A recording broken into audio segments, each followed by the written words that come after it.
Chers téléspectateurs, votre émission Moi-ci vous présente tantôt des femmes dynamiques qui ont refusé l'oisiveté et se sont lancées dans diverses activités pour se donner une chance dans la vie ainsi qu'à celle de leur.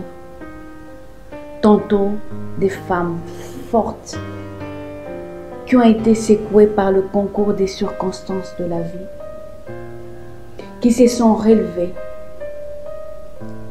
qui ont accepté de tenir la vie par le corne et se donner une énième chance. Dans les deux cas, l'objectif que nous nous sommes assignés, c'est de donner l'opportunité d'enseigner d'autres femmes à travers votre expérience, votre histoire, votre vécu. Et aujourd'hui, nous recevons une dame qui va nous raconter une histoire émouvante. Je vous salue, Madame Grace. Bonjour maman. Vous avez accepté ou vous êtes décidé de venir parler de votre histoire sur ce plateau. Pourquoi cette motivation? J'ai regardé votre émission sur Siloé TV, là où on parlait de l'inceste. Et ça a été une motivation pour moi pour venir enfin m'exprimer sur cette histoire qui me ronge depuis plus de 13 ans. Et je veux aussi, par la même occasion, profiter pour présenter mes excuses à ma sœur, à qui j'ai fait autant de mal. Et donc c'est pour cela que je suis là devant vous, pour vous parler de mon histoire. Vous avez une histoire très émouvante à nous raconter aujourd'hui sur ces plateaux. Mais tout de suite, je veux vous poser une question. Pensez-vous que la complicité existe réellement entre les sœurs? Oui, je le pense. Ma sœur et moi, nous avons grandi très proches. Nous étions plus que des sœurs, nous sommes devenues des meilleures amies. La différence d'âge ne comptait pas vraiment entre nous, parce que c'est vrai qu'elle est plus grande que moi de 7 ans, mais nous avons eu des moments très intimes, bien qu'à certains temps il y avait des disputes, de la rivalité, de la compétition, mais nous étions très proches. Oui, il arrive des moments où vous devez vous séparer et que l'une doit peut-être se marier ou voyager ou partir. Et comment ça se passe quand vous sentez que vous devez vous séparer à un moment donné? C'est très douloureux. C'est vraiment douloureux. Je me rappelle le jour où elle s'est mariée, j'ai pleuré à chaudes larmes comme si on m'annonçait sa mort.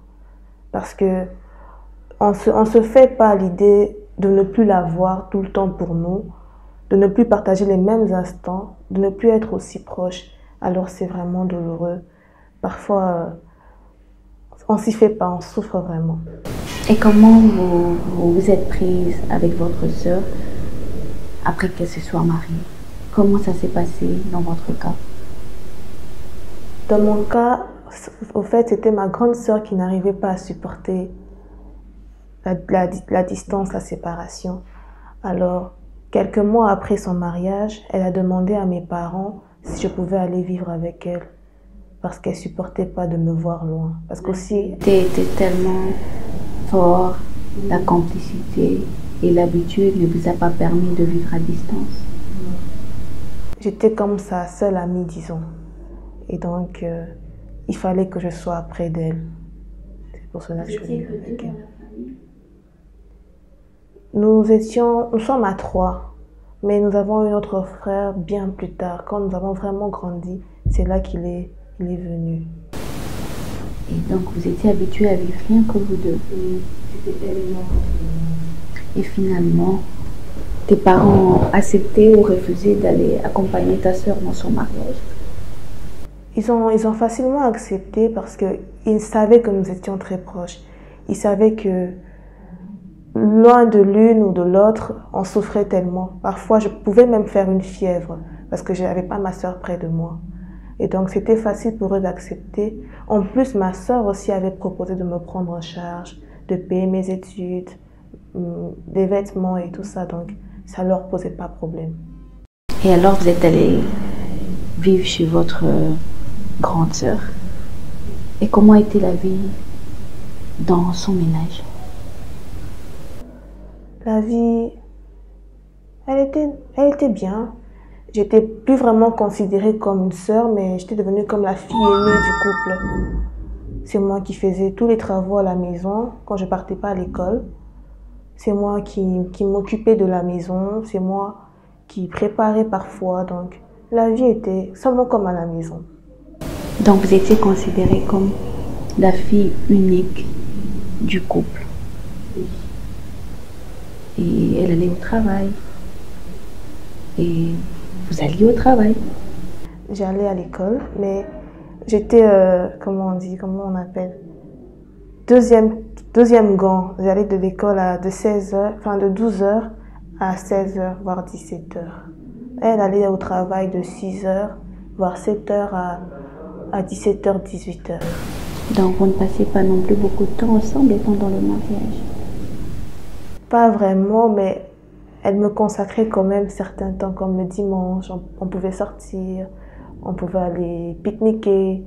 On passait quand même du temps ensemble. Donc, pendant ce temps, il y a eu une tragédie qui a commencé à se manifester dans votre maison. Comment tout cela a commencé?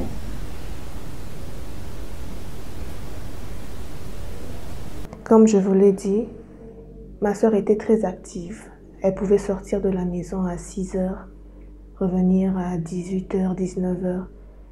Elle n'avait pas vraiment le temps pour s'occuper de son ménage. Et donc, c'était moi qui m'occupais de tout cela. Parfois, il m'arrivait qu'elle me réveille à voir 22h, préparer le foufou pour son mari parce qu'elle était vraiment fatiguée. Et tu la comprenais? Oui, je la comprenais et je le faisais avec amour et plaisir parce que tu avais besoin de l'épauler. De l'aider aussi. C'était une façon pour elle aussi, pour moi de lui dire merci, de m'avoir appelé aussi à vivre près d'elle. Et donc, je l'aidais. Et il arrivait qu'à certains moments, mon beau-frère me faisait des compliments.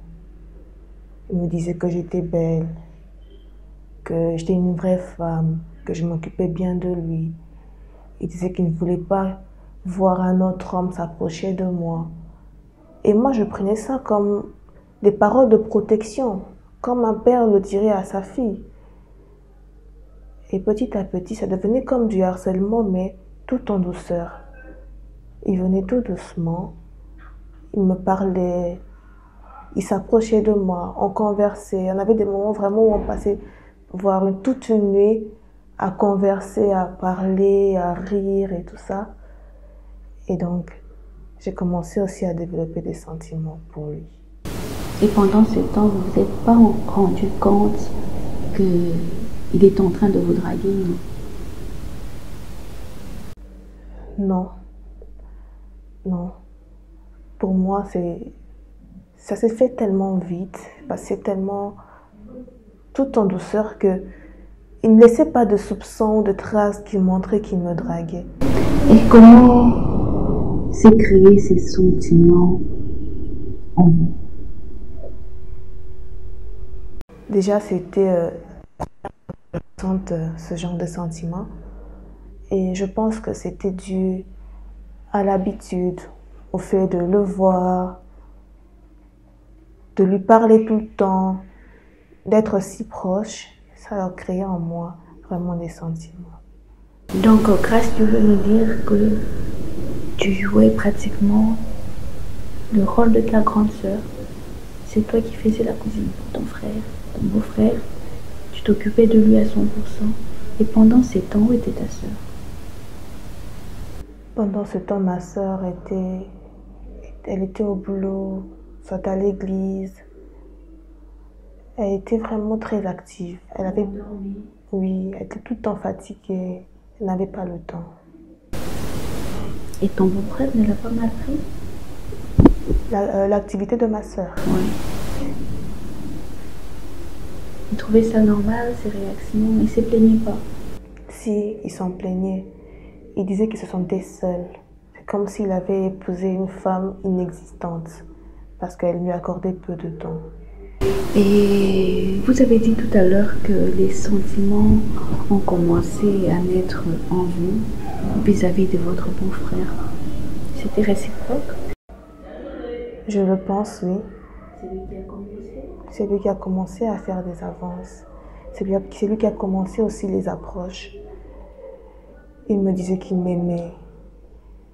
Il disait que j'étais sa reine, que c'était lui qui me méritait seulement, pas un autre homme. Il disait que j'étais tout pour lui. Donc je pense que oui, il développait des sentiments pour moi. Et tu ne l'as pas dit à ta sœur, tu n'as rien fait. Comment tu t'es pris par rapport à cette situation? Au début, j'étais réticente. Vraiment, je ne savais pas où mettre la tête parce que je me disais comment avoir des sentiments pour mon beau-frère alors que c'est le mari de ma sœur, ma seule sœur en plus. Après, les sentiments commençaient vraiment à grandir, à devenir très forts, que ça a pris le dessus sur la raison. Je laissais plus parler mon cœur, mes sentiments, que je ne réfléchissais plus sur ce que ma sœur pouvait penser. Et mon beau-frère aussi m'avait interdit d'en parler. Et donc, je n'avais pas à parler de cette histoire.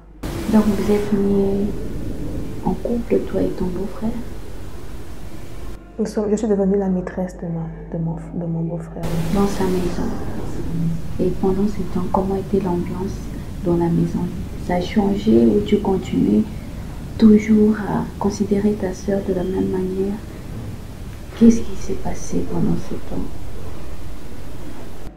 L'ambiance avait quand même changé parce que je ne voyais plus mon beau-frère de la même manière. C'était devenu mon amour. Et donc, à un certain point, je commençais à devenir la rivale de ma sœur. Il y avait un peu de jalousie. Parfois, l'insolence aussi était là parce que je disais que voilà, on est maintenant au même piédestal. Et donc, l'ambiance avait quand même changé, bien que je continuais toujours à faire mes travaux ménagers. Je partais toujours aussi à l'école, mais ça avait quand même changé. Et il s'était rendu compte? Non, non, non. Je ne s'était pas rendu compte. Au début, non. Et après, comment a évolué votre relation? Mon beau-frère, il m'emmenait des cadeaux, il me chérissait vraiment. Parfois, il va trouver un prétexte pour me faire sortir, pour m'emmener au restaurant et tout ce qu'il voulait. Et donc, plus les temps passaient, plus vraiment je tombais encore un peu plus follement amoureuse de lui. Ça devenait comme de la passion. C'était lui mon idéal. C'était lui ou rien. Et donc, je devenais vraiment accro à lui que même mes résultats scolaires commençaient à baisser. Je lui consacrais toute mon énergie, tout mon temps, toutes mes pensées. Et jusqu'au jour où le drame arrive,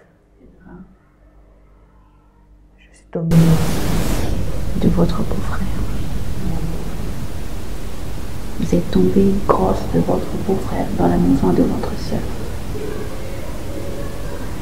Et après? Après, il fallait que je l'avoue à ma sœur, il fallait que je dise à ma sœur que voilà, j'attends famille. C'était vraiment difficile pour elle parce que un côté, elle se sentait coupable parce qu'elle se disait qu'elle a raté mon éducation. Elle ne s'est pas bien occupée de moi, elle ne me surveillait pas assez. Et il fallait que je dise le nom de celui qui m'a engrossée. Et ça, je ne pouvais pas. Je devais le cacher pour moi parce que c'était mon beau-frère, le père de mon enfant. Et donc, c'était vraiment un moment très difficile, rempli de stress, de tristesse. Il y avait vraiment la tension à la maison. Vous continuez à être amoureuse de votre beau-frère pendant ce temps où vous étiez rendu compte d'avoir fait une... Je continue toujours à l'aimer. et je l'aimais encore plus parce que je disais que cet enfant était le fruit de notre amour. Et après, vous avez finalement gardé cette grossesse. Oui, j'ai gardé la grossesse. Ta soeur n'a pas cherché à savoir qui était le père de l'enfant. Si, elle a cherché à savoir, ça avait vraiment créé de la tension où elle est arrivée au point qu'elle voulait me renvoyer chez mes parents. Parce que je ne voulais pas parler, je ne pouvais pas parler. Et mon beau-frère a essayé de la calmer, de la raisonner. Et ils ont pris la décision de me garder à la maison avec ma grossesse. Et tout a évolué et la vie a continué de la même manière, au même rythme. Et bien que je ne partais plus à l'école, la vie a continué. Mon beau-frère a fait la layette, il a tout acheté. Et ma soeur a finalement accepté la grossesse. Il y avait des temps où elle m'emmenait voir le gynécologue. Elle m'a emmené voir des vêtements pour les bébés, des berceaux et tout ça. Elle les forçait toujours pas à savoir qui était le père de l'enfant. Il arrivait que dans nos conversations, elle posait la question, mais elle remarquait que ça me crispait, ça me froissait un peu. Alors, elle était vraiment compréhensive. Elle changeait de sujet. Elle continue à t'assister, à te considérer toujours comme sa petite sœur adorée.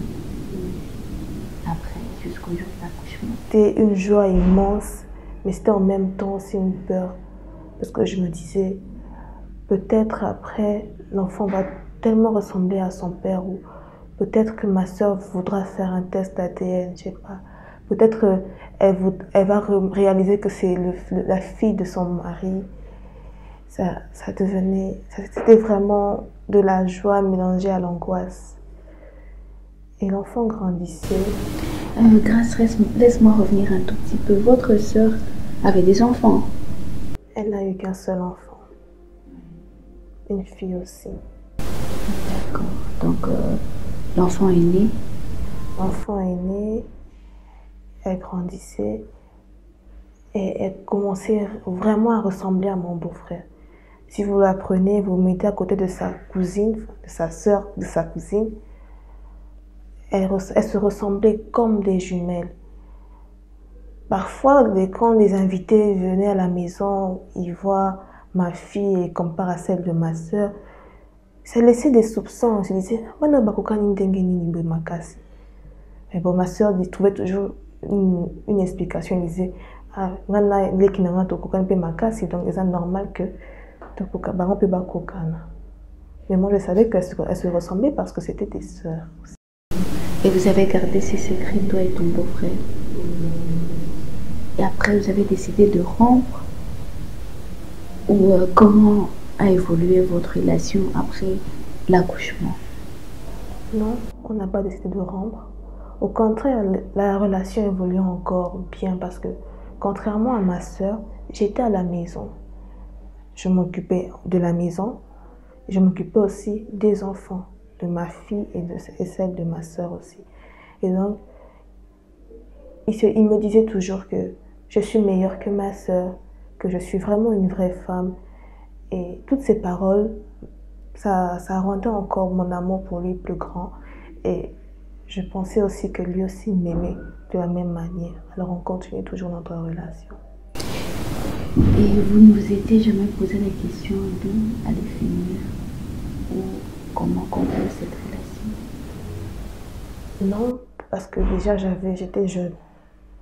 Je préférais vivre le moment présent. L'amour, c'était plus que de l'amour, c'était devenu de la passion, comme je l'ai dit.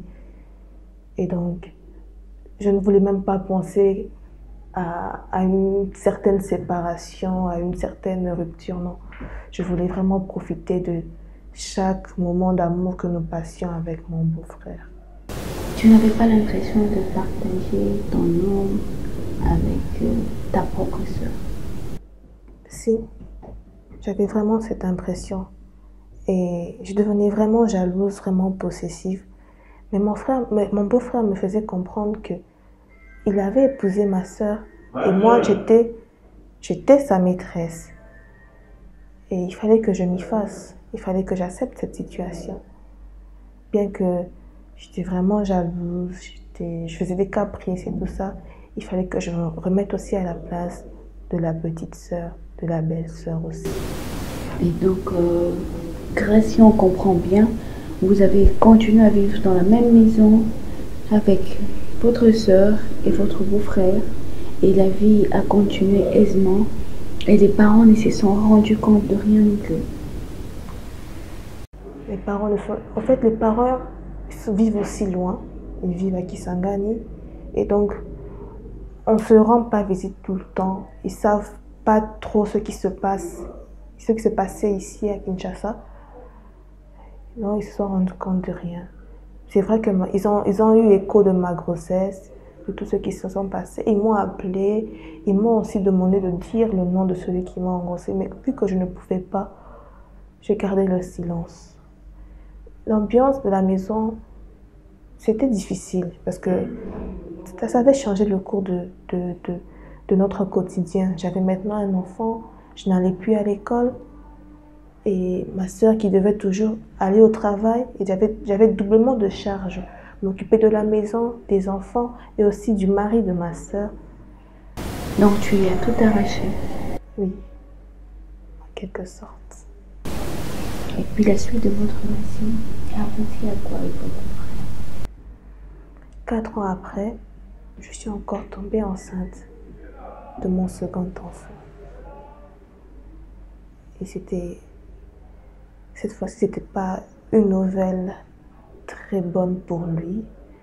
Bien que moi, ça m'enchantait beaucoup, j'étais ravie d'avoir encore un autre enfant de l'homme que j'aimais. C'était le seul homme que tu avais connu. C'était le seul homme que j'ai aimé, que j'ai connu, que j'ai rencontré.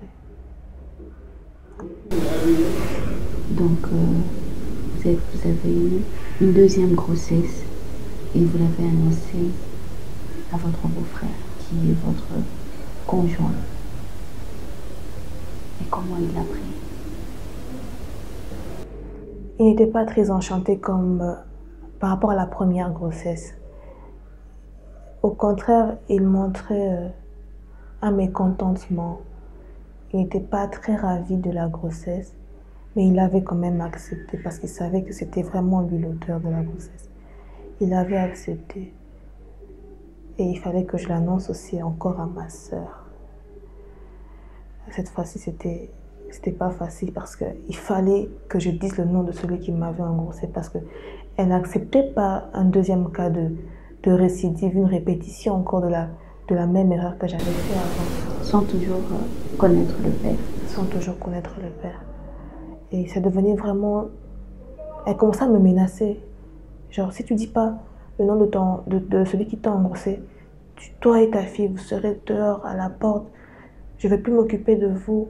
Je ne vais plus assurer votre quotidien. Donc, tu dois me dire le nom de celui qui t'a engrossé. Et je commençais à stresser.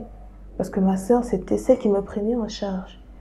C'était celle qui me nourrissait. C'était celle qui me payait des vêtements. Jusqu'aux petits besoins, c'était elle qui me les payait. Donc, je commençais vraiment à stresser parce que je ne m'imaginais pas rentrer encore à Kisangani, vivre auprès des parents encore. Et j'en ai parlé à mon beau-frère. Je lui ai dit que je suis prête à avouer que je t'aime, que je l'aimais, que je suis prête à avouer que voilà, c'était lui le père de mes enfants. Oui. Il y a refusé. Il était catégorique. Il a dit non. Je stressais vraiment. Il a commencé à me menacer. Et je commençais vraiment à sentir dans son regard qu'il c'était vraiment de la rancœur. Il commençait vraiment à me menacer. Vous l'avez dit à votre mère. Excusez-moi de l'émotion, comprenez Madame Grace. Avant ou après votre accouchement, l'avez-vous annoncé à votre mère? Et de quelle manière l'avez-vous annoncé à votre maman? Après mon accouchement, ma mère est venue à Kinshasa pour s'occuper de moi. Et on discutait, une chose entraînant une autre. Elle a commencé à faire des remarques sur la ressemblance des enfants, sur comment mon beau-frère me regardait et tout ça. Comme toute mère, elle s'est sûrement aperçue de quelque chose. Avec l'expérience, avec tout comment elle était éveillée et tout ça, elle a remarqué et je lui avoue. Comment était conçue la nouvelle? C'était un choc pour elle. C'était vraiment un choc. Déjà que ma mère souffre de la tension, c'est vraiment un choc pour elle. Elle avait très mal pris ça parce qu'elle n'arrivait pas à comprendre comment deux sœurs qui se sont tellement aimées, qui étaient tellement proches, puissent arriver à ce niveau. Surtout de ma part à moi, parce que c'est moi la fautive. Comment j'ai pu poser le regard sur ce qui appartenait à ma sœur? Comment j'ai pu arracher un côté, le mode de vie de ma sœur? Elle n'arrivait pas à comprendre. Elle n'arrivait pas à comprendre. Et à ton niveau, comment as-tu digéré le fait de s'exprimer, de dire, ça faisait déjà combien de temps que tu avais ces secrets en toi? Ça faisait, je pense, plus de 5 ans. Plus de 5 ans que j'avais ce secret en moi. C'était un soulagement, mais pas vraiment. Parce que bien que je l'ai dit à ma mère, je voulais plus le dire à ma sœur. Parce que c'est à elle que je faisais du mal sans qu'elle le sache. Et j'étais pas vraiment soulagée parce que ma quête finale était de dire... Et Sarah, comment votre mère l'a-t-elle pris? Comment a-t-elle agi après l'avoir annoncé la nouvelle, après avoir avoué ces drames?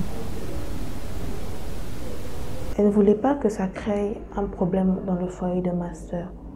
Elle voulait toujours que le mariage de ma sœur continue. Plutôt très émouvant votre histoire, Madame Grace. Mais tout de suite on se demande, après avoir découvert qui vous a menti tout ce temps, qui ne vous a pas aimé tel qu'il vous le disait, comment vous vous êtes senti? Je ne peux pas expliquer cette douleur. Je me suis sentie trahie, utilisée. Vraiment, je me suis sentie abusée parce que je lui ai consacré vraiment ma jeunesse.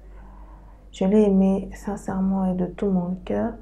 Et de savoir que tout ce qu'il faisait n'était que pour lui un passe-temps. Ça m'avait vraiment rongé, ça m'avait vraiment détruit. Comment votre mère a-t-elle géré la situation? Seulement comme elle m'avait conseillé d'attendre le bon moment, elle était partie. Elle m'a conseillé, elle m'a dit de ne plus refaire ça, vraiment de prendre des distances avec mon beau-frère, bien que je l'aime, que je l'aime. Elle était incapable de gérer cette situation entre deux sœurs, n'est-ce pas? Elle ne pouvait pas. Elle ne voulait pas que ma relation avec ma sœur se détériore. Elle ne voulait pas un scandale. Donc elle a gardé ça aussi. Vous étiez trois à garder les secrets. Nous étions trois à garder le secret. On est impatient de connaître la suite de l'histoire. Il s'est fait que ma sœur commençait à avoir des soupçons. Elle commençait vraiment à avoir des soupçons parce que elle comprenait pas comment sa petite sœur peut avoir 2 enfants comme ça sans que je lui dise qui en était le père. Surtout quand c'était Très bien, oui. Elle se disait que ça va pas parce qu'elle savait tout de moi, tout comme je savais tout d'elle. Elle comprenait pas, ça commençait vraiment à l'arranger de l'intérieur. Elle a commencé à suspecter quelque chose. Oui, elle commençait vraiment à suspecter. Quand elle voyait les enfants, elle avait toujours un instinct qui disait que voilà, ces enfants sont les enfants de son mari. Parce que non seulement la ressemblance, mais il y avait seulement certains petits... Pensez-vous que ses attitudes vis-à-vis de vous avaient aussi changé? Ou elle continue à vous traiter de la même manière? Ça avait changé. Elle était devenue un peu plus dure, plus réservée aussi. Et on échangeait pratiquement plus. N'avait-elle pas pris en main son foyer ou t'a-t-elle encore laissé la charge de son foyer? Elle m'a encore laissé la charge de son foyer. Elle était vraiment accro au boulot. Elle aimait travailler, elle aimait être active. Donc, c'est moi qui m'occupais toujours de son foyer. Bien qu'on ne s'entendait plus comme avant. Qu'est-ce qui a fait que finalement vous vous décidez à avouer à votre soeur? De quelle manière avez-vous fait? Ce qui a fait que j'avoue, il y avait plusieurs paramètres qui entraient en jeu.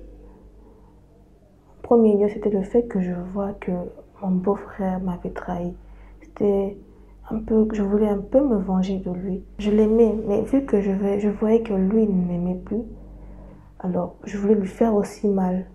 Et en même temps, tu as repensé à tout le mal que tu as fait. En même temps, c'était aussi de la culpabilité. Et je réalisais que j'avais vraiment mal agi, que je me suis vraiment laissée emporter. Et donc, c'est ça. Et un certain soir, il y avait tout le monde, sauf les enfants. Il y avait ma soeur, mon beau-frère et moi. Et j'ai pris mon courage à deux mains. J'ai raconté toute l'histoire à ma soeur. Je lui ai tout avoué. Elle était sous le choc. Ça a dépassé tellement que c'était difficile. Et je voyais dans le regard de mon beau-frère de la haine. Il me haïssait tellement qu'il a décidé de me chasser de la maison. Et le lendemain, la vie n'a plus continué dans cette maison. Vous étiez contrainte de partir avec ou sans vos enfants. J'ai même pas tout pris. J'ai juste pris l'essentiel de mes vêtements, quelques vêtements, un peu d'argent que mon beau-frère me donnait parce qu'il m'avait aussi ouvert un compte. Et je suis partie. J'ai laissé la situation telle qu'elle était. Il n'y avait plus de vie dans la maison. Grâce, tout au début, vous avez dit que vous nous avez suivis à la télé dans le témoignage de la dame qui a parlé d'inceste. Et c'est par là que vous avez eu le courage aussi de venir en parler pour aider certaines filles dans votre situation. Certaines femmes qui se retrouvent dans la même situation, qui ne savent vraiment pas comment s'y prendre. Et là, vous dites que vous n'avez toujours plus de nouvelles de votre sœur parce qu'elle ne sait pas vous pardonner jusque maintenant. Mais vous avez un message particulier, une motivation qui vous a amené sur ce plateau. Voilà, vous pouvez le dire. Je suis là d'abord pour montrer à ma sœur que je m'excuse, je lui demande pardon du fond du cœur de tout ce que j'ai fait. Aujourd'hui, j'arrive pas à m'en sortir dans ma vie parce que j'ai gâché celle de ma sœur. J'ai fait vraiment du mal et je veux vraiment demander pardon, je veux vraiment m'excuser et me racheter. Le faire n'était pas facile. Prendre mon courage à deux mains, venir ici, parler de mon histoire, donner mon nom, c'était pas facile. Mais je l'ai fait parce que je veux vraiment qu'elle me pardonne. Et aussi, je veux que s'il y a quelqu'un qui est dans la même situation que moi, qu'elle se repentisse, qu'à certains moments qu'il faut arrêter d'entendre son cœur et laisser parler la raison. Il faut faire le bon choix. Et le bon choix, ça a toujours été de suivre ce qui est bien, de réaliser qu'on est dans le mal et de le fuir. Vous avez tiré une bonne leçon de morale que vous pouviez accepter de partager avec nos téléspectateurs pour que chacune d'elles tire aussi une leçon dans cette histoire? Il ne faut pas se laisser berner par les douces paroles que quelqu'un peut vous dire, peu importe l'âge qu'on peut avoir. Il faut faire parler sa conscience, il faut aussi entendre sa conscience. Et surtout, il faut toujours craindre Dieu. Dans tout ce que j'ai fait, je n'ai pas vu la crainte de Dieu. Je n'ai pas craint Dieu. Si vraiment je connaissais Dieu, si vraiment je le craignais vraiment comme maintenant, je ne pense pas que j'allais arriver à ce point-là. Et donc, il faut toujours mettre Dieu en première position et éviter qu'un problème engendre un autre problème. Il n'est jamais tard pour se rattraper. Il n'est jamais tard pour l'avouer. Il n'est jamais tard pour se faire pardonner. Elle l'a accepté. Elle a pris le courage. Et ces messages est visé à une personne particulièrement. Nous espérons qu'elle suivra ces messages. Dieu fera qu'elle suive ces messages et qu'elle ouvre son cœur pour sa sœur qui a pris le courage de venir jusqu'en ces lieux pour demander en public une fois de plus pardon. Vous êtes dégagé. Je me sens beaucoup mieux. C'est vraiment un poids qui se dégage de mes épaules. Moi, je ne peux que vous remercier, Sarah, d'avoir pris ce courage. Vous avez aidé plusieurs filles, vous venez d'aider plusieurs couples, vous venez d'aider plusieurs familles, et que notre Dieu vous bénisse pour ce courage. Merci énormément. Merci, et je vous remercie aussi de m'avoir donné l'opportunité de venir parler avec vous et de donner mon message. Merci. Merci, maman Nandi.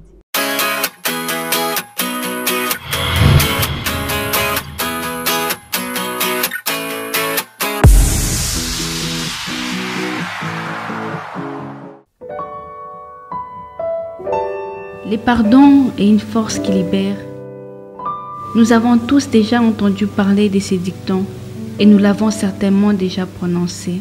Mais il ne suffit pas de le dire pour exprimer la puissance de cette force libératrice dans notre vie. Demander pardon ne fait pas de vous un faible. Offrir son pardon non plus. Quand on pardonne, on ne fait pas seulement du bien à l'autre, mais l'on se donne aussi l'opportunité de repartir sur de nouvelles bases.